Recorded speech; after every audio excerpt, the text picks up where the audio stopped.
Welcome to Popcorn Dust. That's the sound of popcorn opening. Yeah, that's what that is. A can of popcorn.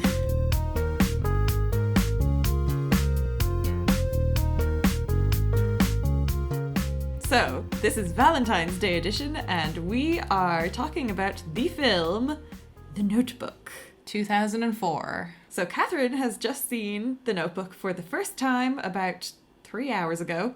Was it? It wasn't that long ago. Well, you started watching it about 3 hours ago. Okay, yeah. Yeah, it's a long movie, isn't it? I don't know, actually. Did you get that in your notes, how long it actually is? No, let me look it up. Okay.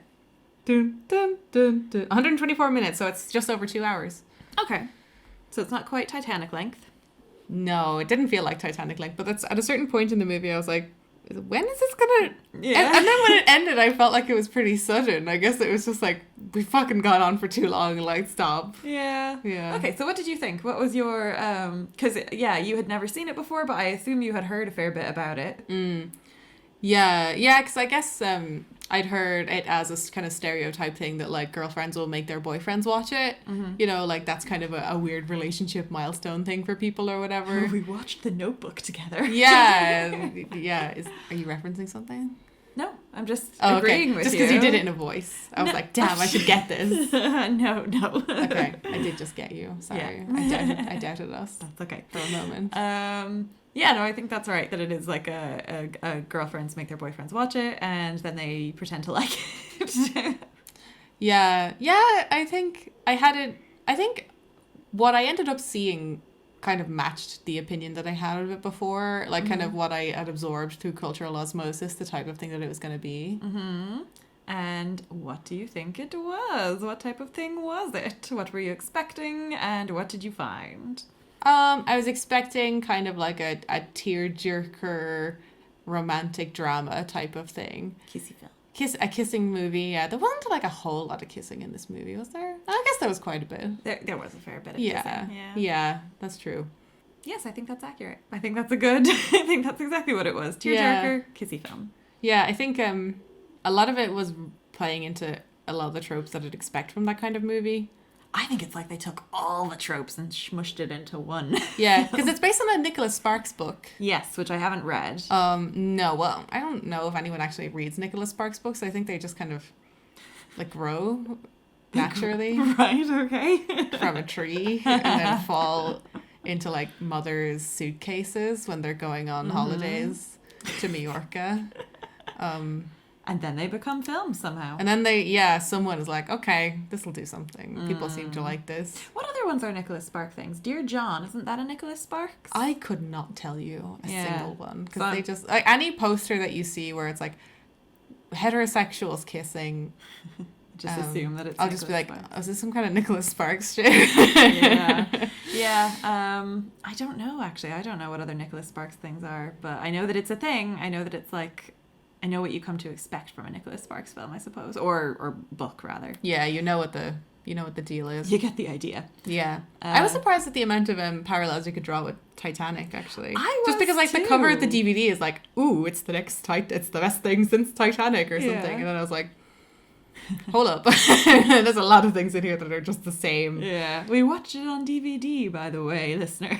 Oh yeah, we watched it on the Xbox. Yes, and we started watching it, and it was coming out all pink. We were like, yeah. I'd never seen it before, and like I knew it was a romantic movie, so I was like, maybe this is on purpose. Maybe this is a stylistic choice for like the titles or whatever to have them in a pink wash. And I didn't even notice, having seen it a million times. I just kind of went, was it pink? And then we realized like the color settings on the Xbox were just all fucked up, and we had to go back and fix it. Yeah, I suppose I should give a little bit of like, okay, so I had seen this before. The DVD that we watched it on, I got for Christmas. Probably, okay, so you said it came out in 2004, so I'd say I got it about, well, at least 10 years ago. Yeah. Probably around the time that it actually came out. But, so I got it, I loved it, I had seen it in the cinema, I forget who I saw it with, but I really, really enjoyed it. I got the DVD, and I was just delighted, and I think I probably watched it over and over and over again. And then there was a period of several years where I didn't watch it, just because it hadn't come up or whatever. And then I started dating you, and my entire opinion of kissy films changed, and I haven't watched it since, but I kind of knew that I would hate it because I remembered certain bits of it. Right, in retrospect, like you're looking back at it with new eyes. Well, yeah, because I suppose when you're watching it and you're sort of single and you haven't found your person or whatever, it's kind of like a hopeful, like, oh, the beautiful romance kind of a thing. And then when you're actually in a healthy relationship, you kind of go, oh, God, that's a really messed up version of what love, what TV thinks love looks like. Yeah. I think, like, you and I kind of have different relationships to romantic films as well. Like, I was never kind of into any of that. Like, you, I suppose, had a kind of more standard girly taste. I did, if you don't mind me saying it. No, in those terms. I did. And I suppose I probably still do to a certain extent. You've kind of poisoned me against it, to tell you the truth. No, I don't want to poison you against it. Well, now I definitely don't enjoy them as much now. Oh, okay. Because now I see all the problems with them that I was too stupid to see before. But unfortunately, now that we're dating, I'm smarter. Well, just because you've had it better, Well, not just that. It's not just that now. Give me the credit. Okay. No, but you do get the credit either way. It's not just because I'm in a happy relationship now. It's also just because we've had discussions about all the problems with how media does romance. And now I'm kind of going, oh, shoot, I see what you mean. Yeah. I see the cracks in the foundation. Yeah, it's kind of, it's alarming to me. Not alarming, I guess, because, like, I'm not that naive. But I think, like, looking at romantic movies and kind of what I suppose a screenwriter's opinion of what relationships look like, it's just kind of weird. It's very odd to me It's now. very alien. Like, Yeah. it's like someone who's never been in a relationship trying to piece together what one is or what makes them interesting. Yeah. Like in this movie, their relationship is very... Anytime we ever see them, like, really interacting with each other, it's tempestuous and, they're arguing about something or they're screaming and she's hitting him. Punching him in the fucking head. Yes. Like what the hell? Like, how did I ever think this is so romantic? They feel so passionate towards one another. They're beating each other up. Well, she's beating him up. And he's doing nothing. He's just standing being a perfectly nice Ryan Gosling. And it's almost like, look at what a good guy he is because he's not... Because he's not, like, retaliating. He's wailing on her. Yeah, he she can take out her anger on him, and he never loses his temper. He always keeps it cool. That doesn't translate as romantic. That is just problematic. Yeah, it's it's really weird. Yeah, and I think, like, as well, like, when we kind of see the positive part of their relationship, like, kind of their young love phase or whatever. Maybe this is just me being a crone, I think. But I was like, are you guys 17? Like, yeah. Well, they were. They literally were 17. Or she was 17. Yeah, oh, okay. But they were both 17. And I was like, okay. Like, 17-year-olds are, they're very excited about things. And, no one feels love like me. Yeah. That didn't, semiotically, that didn't kind of sink into my head as, like, that's something that's real, because I suppose I have context of being 17 years old, and I'm like, I suppose I did like the one conversation that that Ali had with her mother, where she sort of said, you don't look at, she was saying, you're 17, you don't know what love is, and Ali said, you don't look at Dad the way I look at Noah, you don't laugh and you don't play and you don't, so, like, I mean, I suppose, but I guess that is the whole young love thing, really, isn't it? Yeah, like, I guess I saw that and I was like, well, no, like, they've been married, like, a really long time. They're not going to be fucking getting the shift in the street. You know what I mean? Like, they're getting the shift in the privacy of their own marriage bed, probably. Oh, my God. Can we talk about the dad? Oh, God. Can we talk about Ali's dad? Sure. I don't know. When Ali, like, the female element of the love interest comes home, like, for the first time and you see her dad, I just immediately started laughing. She laughed for a prolonged period of time because he just looks like a cartoon. Yeah, he has this, like, curled up moustache and he's wearing, like, a fucking ill-fitting, like, rich person outfit. Like, he looked like fucking Hugh Hefner or something. Looked like it was made of velvet. It was like a velvet robe. It was very... velour, sort of. Very Hugh Hefner, you're right. That was a good way to really put weird, it. And the cigar. It really and was the cigar, very... I forgot about the cigar. I was just... Yeah, it was kind of just like, you know, picture this type of character, and then they just made him look exactly like that. Yeah, it's like, you know, those like costumes in a bag, and it just this rich weirdo, Yes. you know. It was really funny. Yeah. Yeah, that was it was enjoyable watching you enjoy it so much. God, it just really caught me off guard because it's such like a straight-laced movie otherwise. Yeah. Like everyone else is kind of dressed, you know, they you know, have period appropriate clothing and all this kind of thing, and you know, she's dressed very prim and proper and all this, and then this fucking cartoon just like pops out of nowhere. What ho, daughter? I can't do a Louisiana accent. It was a good attempt. Thank you. I didn't do it. You mentioned the sort of like the you know, young love nature of their relationship and that kind of thing, and I think that's that sort of it stuck out to me because yes, okay, obviously they start off and they're teenagers and it's puppy love and it's very like everything they feel is magnified by 1,000,000 or whatever, but then it's however many years later, and so they're meant to be like adults and have moved on with their lives and they've both grown up and blah blah blah, and then later on they have a fight which is the exact same as one of their earlier fights where like they're, you know, it's a very passionate argument and then she goes, well, now I hate you, and it oh was my just god, like, yeah, it was like are you so still childish. 17? Yeah. So as much as it was originally like a puppy love kind of a thing, I think she just was a child for the entire film, apart from when they cut to them being old. Which, yeah. And why don't we just do like a quick little, this is what the film is. Oh yeah. Roll it. Rewind. Okay, well, I'm going to let you give your version of what it is about because I'm too familiar with it. So having seen it one time, go on. What is this story? It's the story of like two people and like how they fall in love and stuff. It's told from sort of the framing device of like an elderly man telling it to an elderly woman, and like it's, you know, she has dementia basically and she's forgotten her whole life, and he's kind of slowly reminding her of like how they met and how they fell in love and all this kind of thing.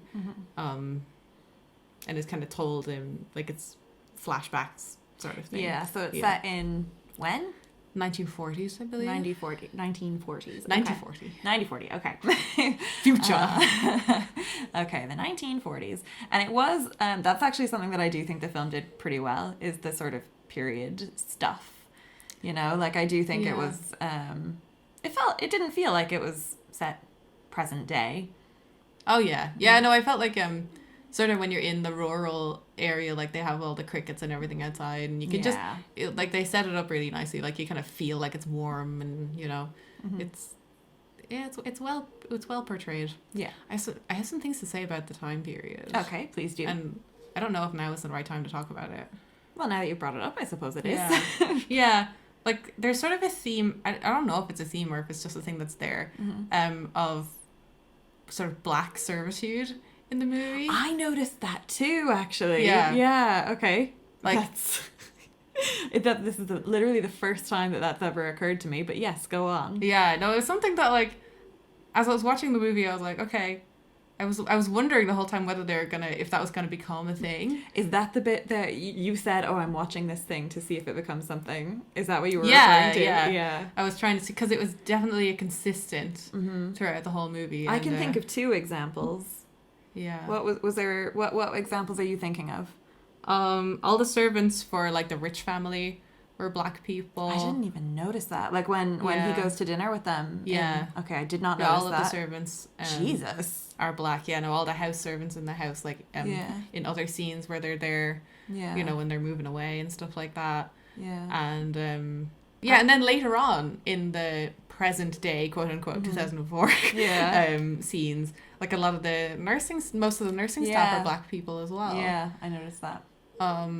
Which like it makes sense for the time period, but it's weird to watch, I suppose, as a modern person, and like I suppose race is something that like mainstream films are more comfortable with tackling now. It's weird to have something like that there and then not talked about. Yeah, it's not a thing at all. Yeah, like even in there was a scene in New York when they were at a jazz club. That's what I was thinking of. Yeah. Yeah.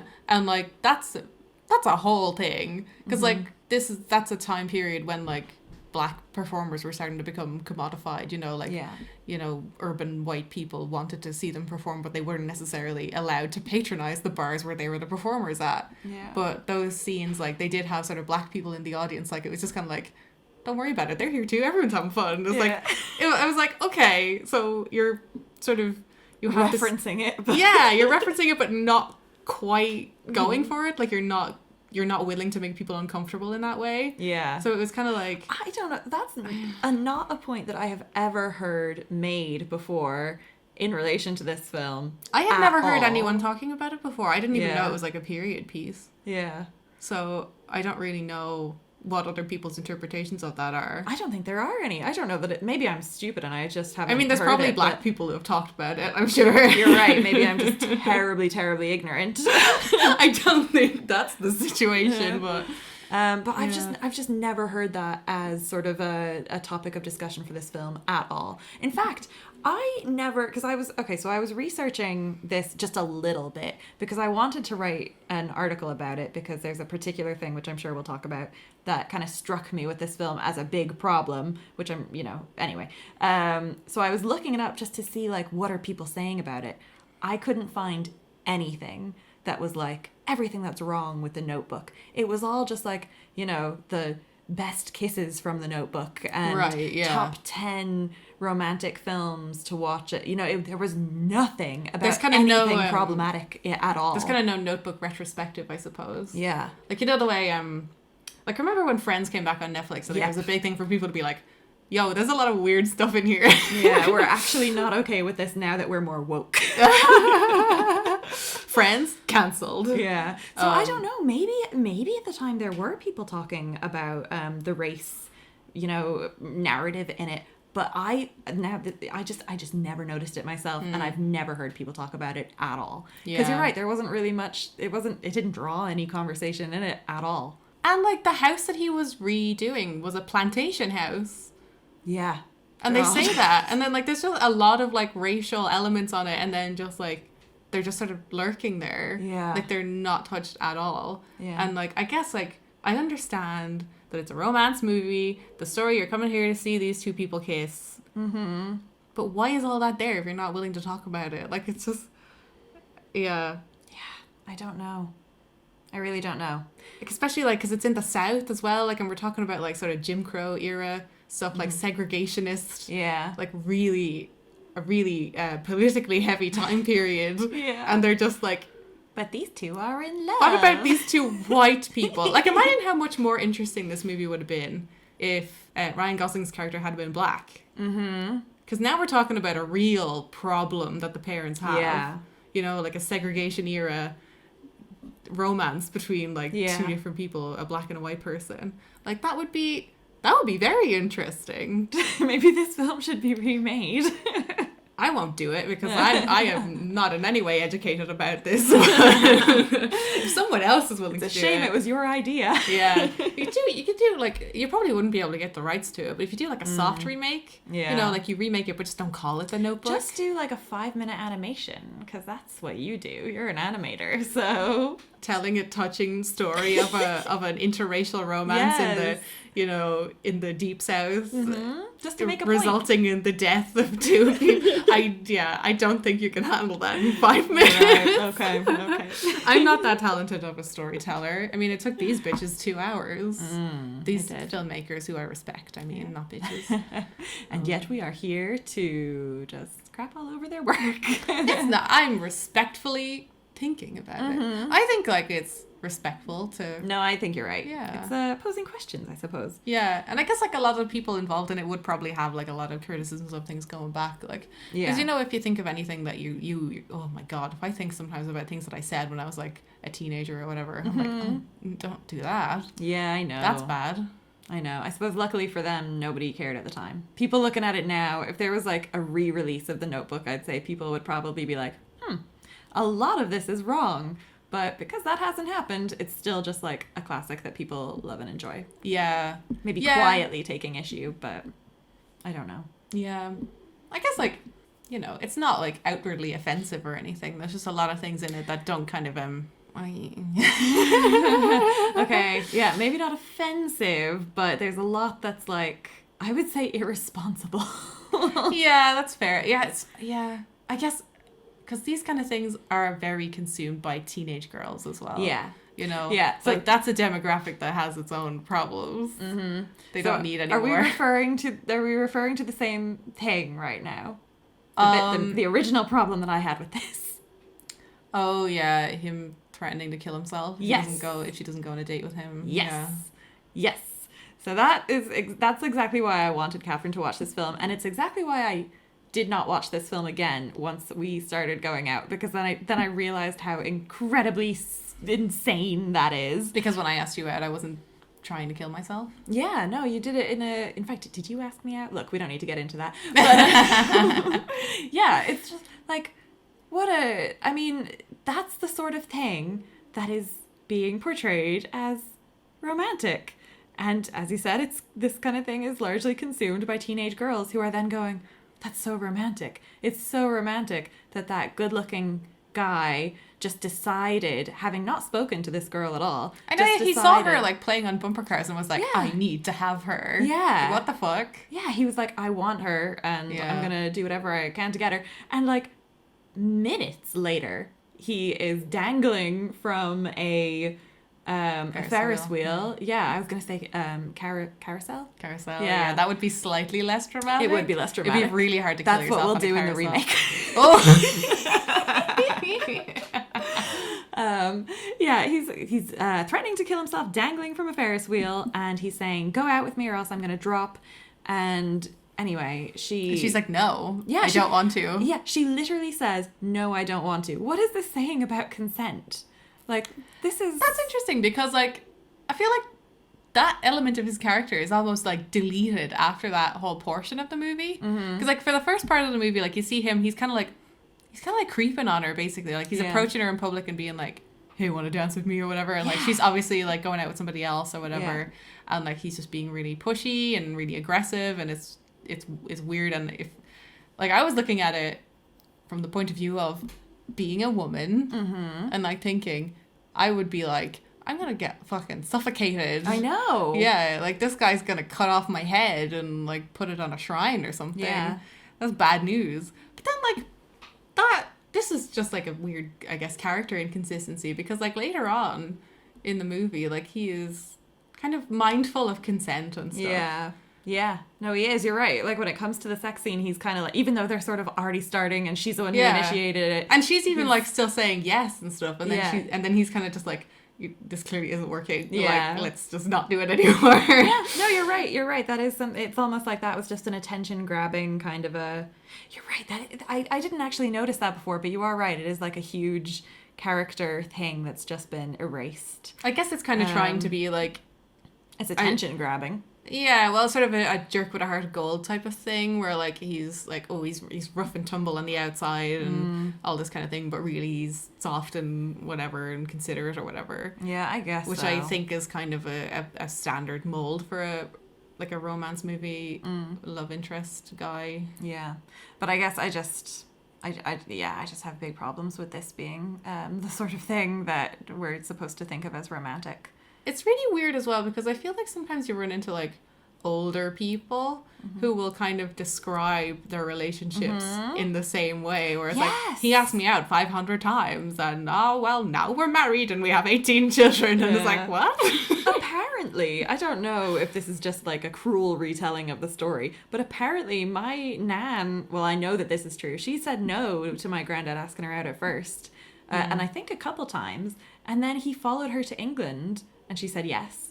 It's almost like I think that's where the sort of romance element comes in. It's like the guy has to prove himself kind of thing. He has to prove that he really wants to be with her and will do whatever to be with her. And it's like, why must the stakes be that high when they've just met? Yeah. It's just, I just wouldn't like to think of my cousins, my younger cousins who are girls, watching this and thinking that's what I need a guy to be like when, Yeah. when they're being romanced. Yeah, because I guess that kind of behavior, like, because we're talking about, like, somebody who doesn't really know you or whatever, it's kind of like the concept of you, he doesn't know you at all, like, he just wants whatever he thinks that you are, like, it is objectifying. Yeah. Well, I guess, like, it's not a good sign for someone to be treating you not like a person if they're going to, like, attempt to marry you. Yeah. And I guess, like, I'm sure there's plenty of guys who, like, did shit like that were totally cool and normal and didn't butcher people. Yeah. But, like... But it would be dangerous for girls now to be like, well, I mean, it was dangerous for girls then, too. too. Sorry, you're right. Obviously, it was always dangerous. But girls should know now that is dangerous, I suppose is what I'm saying. It shouldn't still be romanticized. You know, if a guy, if you say no to a guy, you literally say, I don't want to go out with you, and he is persistent, like, I just, they need to be mindful of their safety. Yeah. Maybe I think I just listen to too many murderer podcasts sometimes where I'm like, this seems a lot like someone who would put your limbs in a bag would do. Yeah. Like, that's a stranger. That is a stranger who has just seen you and is insisting on spending time with you. How is that not alarm bells? I just wouldn't want anyone to think that's so sweet. That's so, like, it's not. It's just dangerous. I haven't, let me think, what are the most recent romance movies of the current era that I've seen? Shallow. Oh, that you've seen. Because I was going to say Shallow is the same. Shallow is the exact same. Sorry, not Shallow. Shallow is the song. A Star is Born. Oh, A Star is Born. Yeah, that is contemporary. Yeah, that came out, and it's the exact same thing. Yeah. She says, now, like, they are getting along or whatever, but he says to her, come see my show, and she says, no, I've got a job, I can't just take time off my job, I have to earn money, I don't have money the way you do, I need to work. He says, come, I'm not gonna take no for an answer, and she says, no, I can't do it, and he says, I'm gonna send a car for you, you have to come, and she says no, the car arrives, and she goes, and that is just crazy. It's disrespectful. It's not it's not respecting anything that she said. It's treating her like property. It's terrible. It's terrible that this is the message that is communicated in romance films. I'm sorry. Yeah. No, I agree with you. Like, I think, like, that kind of controlling element of relationships being sort of glorified like that is really weird. Yeah. You know, I think with The Star is Born, like, that's kind of a movie that's remade from older movies, isn't it? Like, it's kind of, yeah. It is. So that could be like a hangover from a previous version or something. Like, I'm not really familiar with the older versions. No, I'm not either. So I couldn't tell you, like, if that was present in them. Yeah. I mean, it could have been, but it wasn't like a huge plot thing. It definitely could have been. It didn't need to be there. Yeah. It really didn't need to be there. Like, if it was something that was, like, a big part of the previous versions, it easily could have been redone so that it wasn't creepy and wrong. Well, was he creepy and wrong, like, generally in the film? Like, I had big problems with him as a character, but I think, to be fair, they started with that. So it could very well be that poisoned me against him for the rest of the film. Were you, as an audience member, supposed to like him? I suppose you were meant to have problems with him, but you were meant to root for them as a couple. Okay. You were meant to, like, want them to live happily ever after and that kind of thing. Yeah. That's something that generally in romance movies I have a really hard time latching onto romance movies. They really have to try me. If you've listened to our Carol episode, you will know that it's not impossible. Yes. You just have to get a couple things right. One point I wanted to say about The Notebook that I actually was pleased with, and to be honest, I wasn't expecting to walk away from this with any pleasure at all. I was expecting to be very annoyed at the entire film, and I was expecting to hate myself for having liked it once upon a time. But one thing that I did really like and sort of respect about this film is that, okay, the two main characters, who are Ali and Noah, they obviously they break up, they go live their separate lives. He starts dating this woman who's a widow. She becomes engaged to this guy who fought in the war. Forget his name, but whatever. And then later on, when Ali comes back and she and Noah are kind of starting up again, I like that it isn't treated as though... I like that they're the dicks, you know? I like that it isn't like Ali is escaping in an unhappy relationship that never quite lived up to her relationship with Noah. I like that, like, he was good to her, and there was no problem really in any of their Right, yeah. It wasn't kind of relationships. casting him as a villain of it. Yeah, exactly. It wasn't sort of like, she gets away with this because he isn't fulfilling his end of the deal. Like, even when they broke up and she left him for Noah, she sort of said she was sorry, and that, you know, she felt like she was one person when she was with him, and she still said, you know, I love you. She still said that I'm still in love with you. It's not that she was not in love with him. She was just also in love with Noah. And it was like, she's the one who has made the relationship fall apart. And also with Martha, it wasn't like, although I suppose with Martha is who? Martha is the woman, the widow. That Noah starts sleeping with. Like, I suppose with that, it was kind of treated like she was never Allie, I suppose. And she was just meant to be okay with the fact that Allie came along again, and she sort of said she's sensational, and they had that whole weird thing where she came in for dinner. But once again, I would, oh my god, I was like really cringing at the thought that they were going to bring in Noah's other side piece basically in, and like they would have to have like a weird 3-way conversation. And I was like, thank fuck they just cut to, oh, it's nighttime. They had a wonderful time. It was very, very weird. But in that, it's very clear that he's the dick.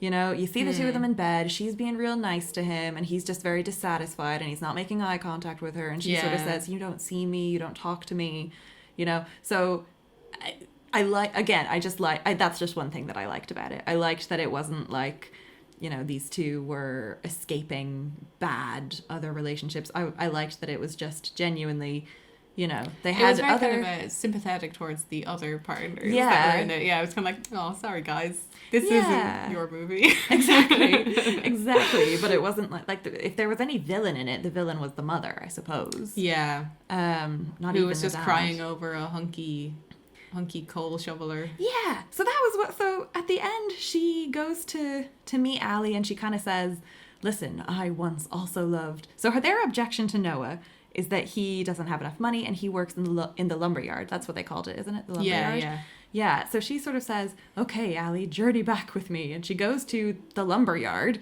and she said, isn't it the same place? It's the lumberyard as well, isn't it? It's some kind of yard. It's some sort of manual labor environment. We're down to the blue collar. Yes. And she says, look at that man. He's not much to look at now, but once upon a time, we were crazy in love with each other, and I chose your father. I love your father, much in the same way that Allie loves the two, both Noah and Mr. Rich War Man that her parents approve of. She says, I loved him, and I chose your father, and, you know, we have a very happy life because I chose money and stuff. And she's not really saying don't make the same mistakes I made, because she's more just saying have all the information, and I hope you make the right choice, whatever you think that is. But like, I thought it was interesting that the whole problem with Noah was that he worked in the lumberyard. That was when things got awkward at the dinner. When he's not from money. Yeah, yes, he wasn't from money, but specifically they asked, what do you do? How much do you make? Yeah. Then they break up because, you know, he sort of says, we're from two different worlds. You're going off to college. How's it going to work? Later on, he still doesn't have money, but he does have this great big house that he has sort of managed to acquire by he has capital now. He has capital. His dad has sold his house so that Noah could buy this piece of crap house and do it up. So although he doesn't have money, he does have a nice rich person house. And there's no sort of mention of his current financial situation. There's no mention of, does he still work at the lumberyard? He doesn't. It's odd, because you don't see him working like, you know, anymore. Like you see him kind of in a workshop doing his own thing, like carpentry. He does his own carpentry, But like he buys her a bunch of like art stuff as well, like close to the end, and like this is World War II era. Like, shouldn't you be fucking supping on a can of beans and hoping that you don't get cholera or something? I don't know. But like the whole point of it was they're from two different worlds, and she has chosen to live sort of she's slumming it with him. But by the end of it, it doesn't really look, although, you know, I suppose in the back of our heads, we're still thinking he doesn't have any money. He's not really presented as someone who doesn't have money. They now have a lovely house, by, you know, lovely lakeside. Like, she's not really living, she's kind of living country life as opposed to sort of what it was before, which was kind of not really. There was a scene that we, you know, call the dancing of the peasants. They're not living among the peasants anymore. Yeah. You know, he's living kind of a... He has the aesthetics of wealth. Like. Yeah, so it's just interesting that although we're meant to root for her choosing this guy that doesn't have any money to his name, we're sort of also encouraged to forget that he doesn't have money to his name. Now it kind of looks like, well, look, he's passable now. Like, you don't even notice that he's poor now. Yeah, no, it's odd because, like, I had some thoughts about the sort of class things that this movie was talking about because it wasn't really talking about them. It's kind of like the race thing, but, like, obviously they did try to talk about it a little bit more. Mm-hmm. But, like, you know, it's that whole Titanic thing of, like, he's a poor boy and she's a rich girl. And, like, he doesn't really have any of the struggles of poverty at any point, really. Yeah. Like, he just says, I don't make much, but I also don't need much. Yeah, like he manages to buy like a big house and flip it. Like he doesn't end up flipping it even. He ends up keeping it because he doesn't want to be. He gets offered like huge amounts of money for the house and he's like, nah. Yeah, in fact, at one point he even like he gets offered too much money for the house. And he gets a gun and threatens to shoot the people that have offered him this money. Yeah. Because he... Monopoly man like a motherfucker. Yeah, he sort of said like, oh, well, only a crazy person would offer me that much money, and I don't want a crazy person living in my house. If he was actually poor... Yeah, that would not be a thing that a poor person would say. Yeah, and like his dad, like they're well educated. Like his dad is like, you know... They're reading poetry. They're reading Walt Whitman, and he's like, I prefer Tennyson or whatever. And it's like, okay, well, if you have like... the aesthetics of wealth, like, and you don't seem to have any struggles of poverty, like, it doesn't really bother with that as an actual thing. It's just like, here is an excuse for her parents to not like him. Yeah. Here's the excuse for there to be a conflict. Yeah, unless it's supposed to be that, like, you know, they're poor and uneducated, but they've risen above it and they've educated themselves. They pull themselves up by their bootstraps, baby. Yeah. Yeah, Spit, I mean, I like the whole thing of, like, I like that family, I suppose. I like that idea of like the poor person who sort of doesn't need much and is happy with life. And that's kind of a trope that I like, is like the sort of rich, miserable person versus the poor, content person, because they've got the meaningful things. They've got the family. They've got the meaningful relationships and the friends and all that. Yeah. I like that. But I do take your point with how this film does it. You're right. It really was kind of... it was just sort of a label that was attached to him as you are poor and therefore you are a problem. Yeah, it was very much, this is just a label that's hanging over his head. It's not necessarily something that he was actually struggling with, which I guess it would have been interesting to see because it was such a building block of his character, was that he was poor and she was rich. Yeah. And even like with her wealth stuff, like... it was kind of very cartoonish, you know, talking about the dad and how he looked with his face. There was one point where, like, they sent the cops out to look for them at, like, 2 o'clock in the morning and he had his little mustache curled and everything. I was like, excuse me? You got up at 2 a.m. to curl your mustache? Well, to be entirely fair, I'm sure the point was that they were up all night worrying. I don't think he got back into bed and turned on an alarm at 1:30 in the morning to make sure she was home. And when he saw that she wasn't, he curled his mustache to call the cops. What I was envisioning actually was that, like, he woke up at one point and was like, oh, where is my daughter? She seems to have absconded with that poor boy. And then was like on the phone to the police while curling his mustache. Like, I can't let the inspector see me like this. I don't know why I'm giving that accent now. He was very much a southern drawl kind of guy. Fucking stupid accent, by the way. I don't know if it was real. I'm sorry to that actor if it was real. It sounded fake. I'd like to picture him curling his mustache around the cigars. Oh my God, a cigar here, just looking like a walrus. Like a roller. Yeah, exactly. You put little rollers in your mustache. Because how else would you curl that mustache? You just pinchy. What? You pinch it like that, yeah. You get your mustache wax. Mustache wax? Yeah.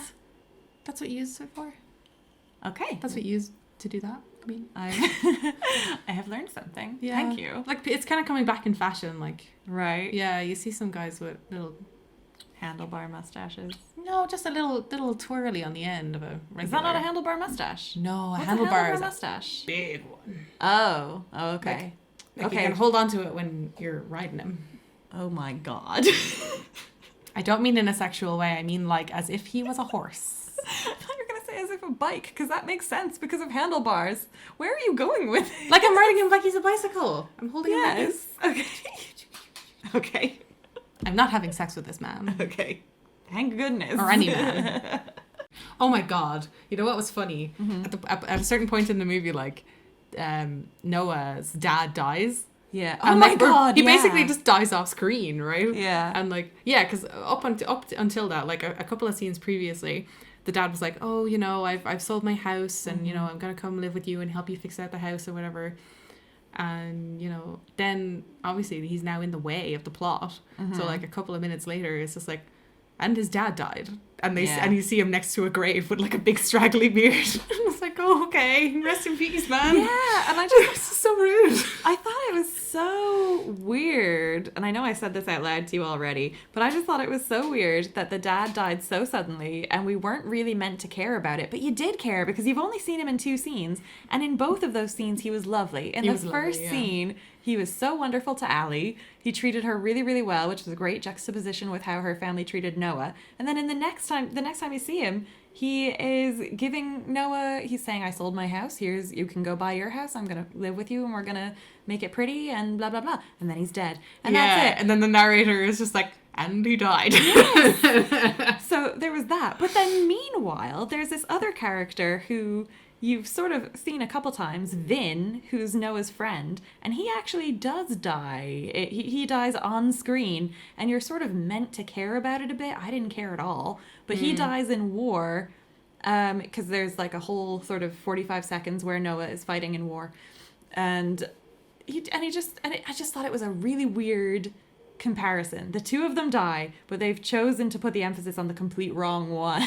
Yeah, because that character, we're introduced with him like sort of being lecherous at girls at a carnival, and like then like you see like, oh, you know, he's waving to his girlfriend or whatever. It's like, what a fucking little rat creep. Yeah, fuck this guy. He's super nothing to me in this film. I really don't care. The only sort of like reasonably okay scene with him is when Allie basically says, oh, I'm leaving. Will you tell? Like that was a good scene. Yeah. He said, you know, he was basically like, Noah was so upset. I was up all night with him, so that shows he's a good guy, I guess.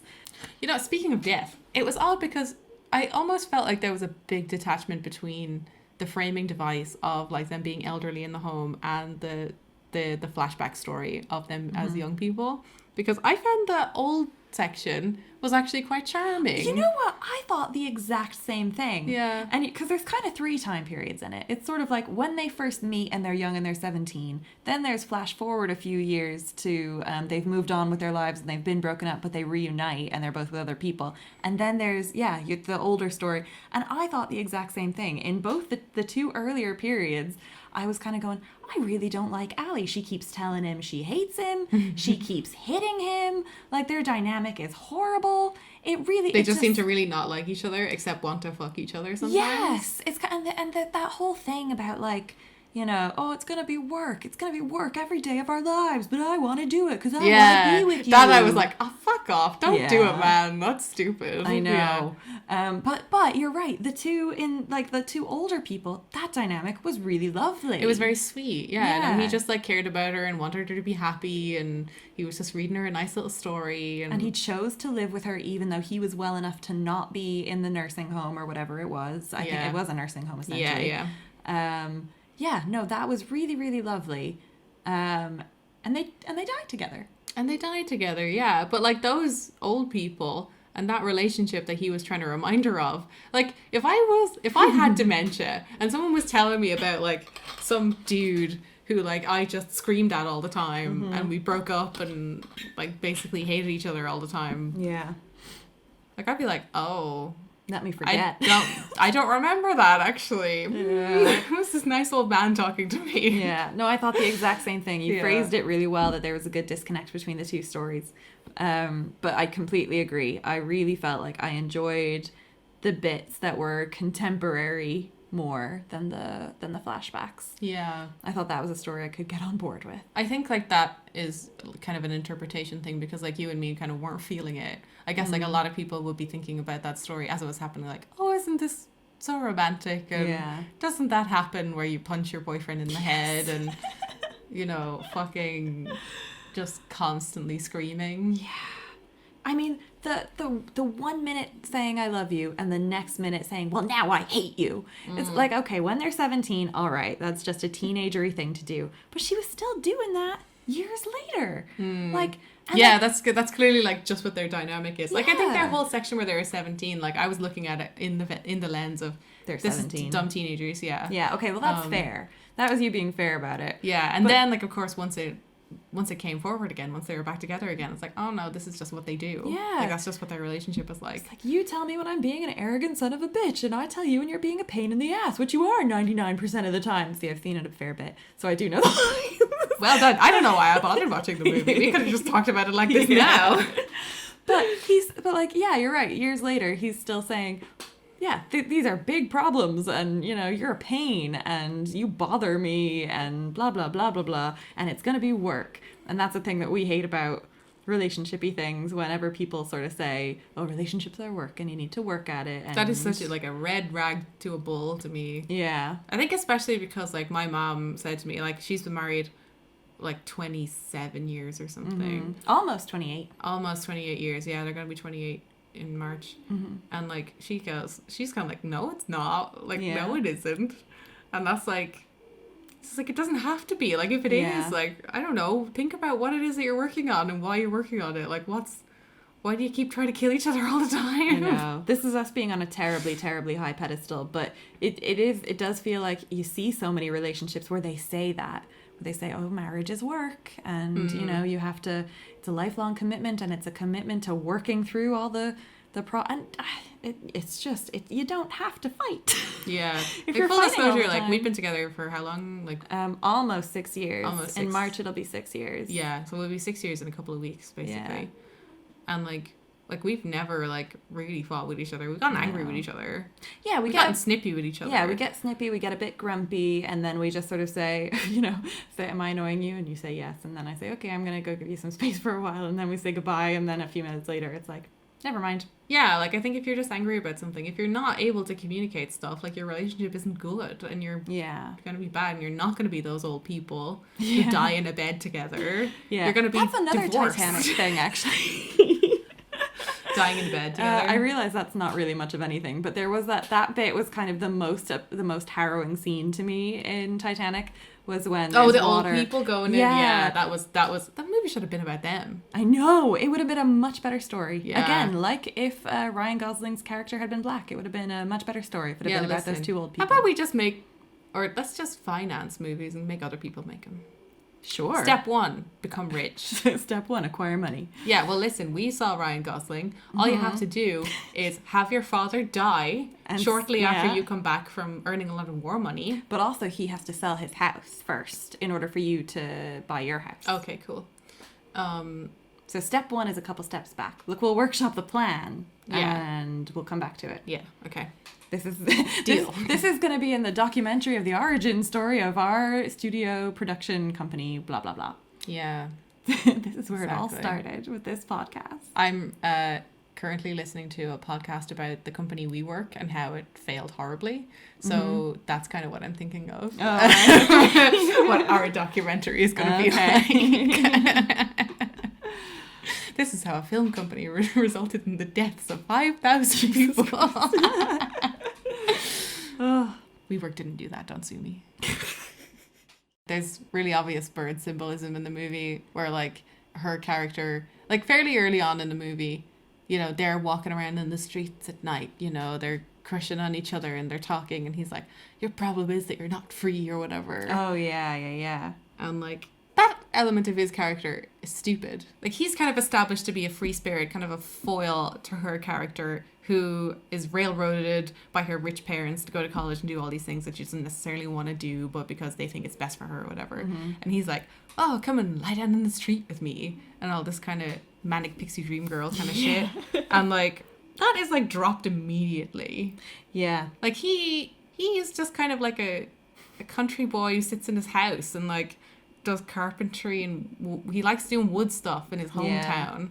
Like he's not a free spirit. Yeah, no, it's all this wild stuff to get you to fall in love with him initially, but then it's just completely dropped. It's all this like, I feel like that happens an awful lot in films, that films will just say something, but then not continue to demonstrate it. Yeah. They'll just say, this character is like this. Yeah. Trust us. But then they don't continue to give you any evidence of that. That's exactly like the character of Brandon from the TV series The Fosters. I thought you were going to say from Game of Thrones, and I was like, excuse me? And then also we haven't seen that together yet, so never mind. We haven't. I'm talking about Brandon from The Fosters. I think that's what his name is. Yes, go on. But like, he is a dick constantly. Yes. And like all the other characters are like, I don't know why he's acting like this. Brandon has always been such a good boy, and he's so wonderful. And he's done terrible and things. he's just that cockhead. Yeah, like, you're absolutely right. Yeah. It's just that everyone just says, oh, Brandon is such a nice guy, and you're meant to just believe them. Yeah. But they're not giving but you... I don't. Yeah. Like, and with this guy, with Ryan Gosling's character, I feel like the character that he is, like, in the first couple of scenes is so different than how he is,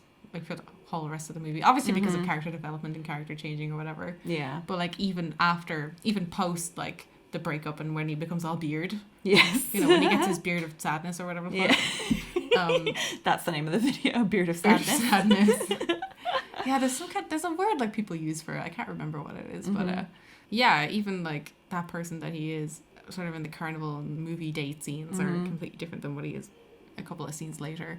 Yeah. Which is kind of, I don't know, like, you're trying to establish, like, them as being complete opposites to kind of, you know, it's for romantic. contrast or whatever. Yeah, but it just kind of doesn't work when you just drop it, like, a couple of scenes later. Drop it like it's hot. Drop it like it's hot, exactly. Yeah, no, you're right. Yeah, they have this whole bird thing running through the movie, basically.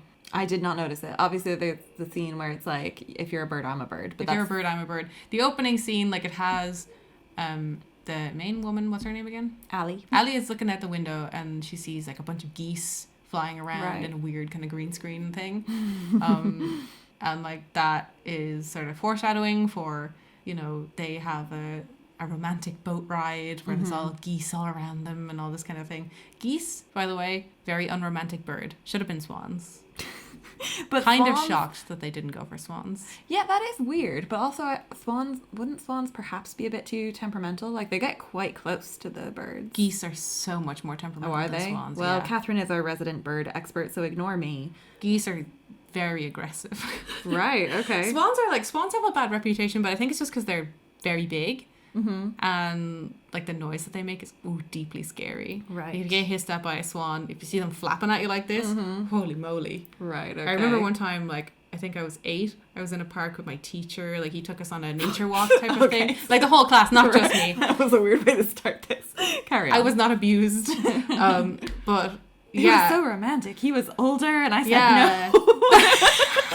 But he just said yes.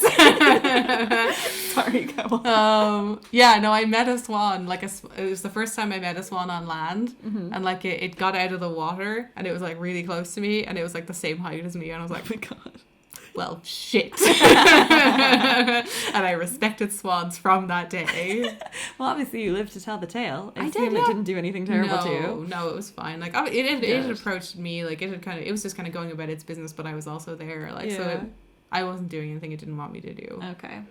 Okay, so they should have used geese or they should have used swans instead of geese. And by the way, I don't know that they should have had, but I think it's just weird that they didn't, you know? Right. It seems like the more stereotypically romantic option. Yeah. I just want to point out to any listeners who are listening to this so there was that geese scene where they're in the boat ride and there's lots of geese, and then the next scene they cut to, like, you know, they're kind of docking the boat or whatever, and there's one bird in the distance, and Catherine goes, "Is that a cormorant?" And then she was like, "I'm focusing on the wrong things here." Yeah. I think it was a cormorant or a shag. I don't really know how to tell the difference yet. Right, okay. I think it's difficult. I think a shag is smaller. Well, as we've established, it doesn't matter. It would be good. It would be funny if it was a shag, because it would be. Maybe it was. Romance movie, yeah. Yeah. Anyway, okay, so your bird symbolism. Oh yeah, the bird symbolism. So geese and they have that romantic scene, and there's all the birds around, and you know, the birds flying in the opening sequence and stuff like that. And she's like, "If you're a bird, I'm a bird," which, I don't know, it's just teenagers talking shit. Yeah, it's like, just literally like romance nonsense. Yeah, it's like, you know, oh, you'll come back to me or something to do with birds migrating and shit. Yeah, and it's supposed to be like her finding freedom or whatever, because birds are kind of like a fairly basic symbol for freedom and all that kind of shit. That's funny. When you said bird symbolism, I assumed you meant something to do with freedom. I didn't even think of the emigrating and finding your way back kind of thing. That's funny. So did I say emigrating? Bird passports.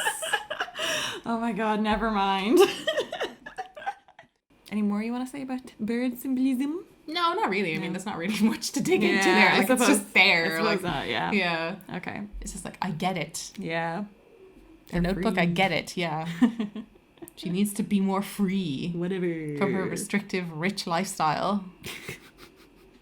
Not to talk about how poverty is restricting. Anyway, let's not go there. Oh, that's a perfect place to end this. I love it when you say something grim and then I go, well, that's all the time we got. It's our trademark. It's Yeah. just you pulling me back from various edges and things. Oh, I'm not pulling you back at all. We're ending it here. Mm-hmm. Okay. Okay. Okay. Well, thank you all for listening and Happy Valentine's Day. happy Valentine's Day. Thanks for listening. Bye-bye. Bye. You know, speaking of death. Mm-hmm.